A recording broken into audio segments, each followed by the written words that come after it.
Wednesdays here on the program, we like to put the spotlight on the farm women's group Common Ground. Common Ground is a group of farm women who want to be a resource for consumers who want to know more about how their food is grown. In this segment, we hear from Common Ground volunteer Leslie Boswell on what producers do with their fields after harvest is over. So many producers are busy in the fields. Some of them are getting close to being done with the harvest. Joining me now with more on this is Leslie Boswell with Common Ground. As the producers get done with harvest, the next thought is what to do with the fields and the ground after harvest. And really, a lot of the work that is done has to do with sustainability. And I know that is a big concern for consumers.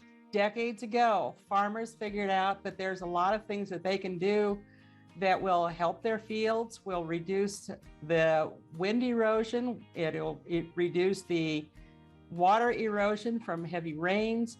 One of the things that the farmers do is that they plant cover crops.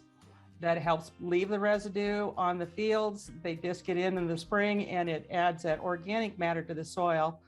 They also leave the residue from the crops in the fall on the fields. That helps stop the wind and the water erosion, and it also contains nutrients that work well in the standing crop for the next year. That also reduces the number of trips that we need to make across the field because we're not disking in things like we used to. We don't go in with plows anymore. What are some other ways in which fields are prepared in the off season?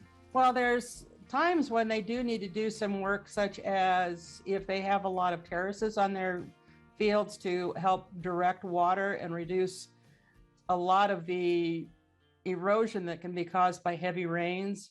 They can go in and build up these terraces.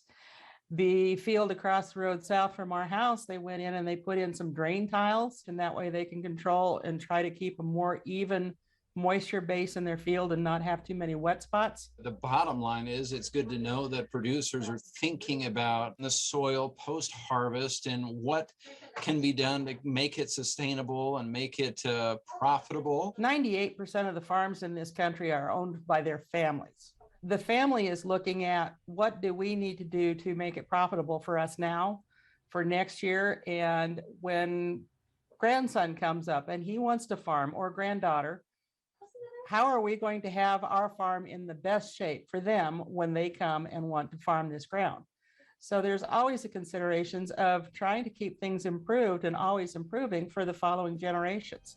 And I know coming up in a little while, you're going to have a recipe for us. I am. Another simple one you can throw together after school, and it'll be a good quick supper.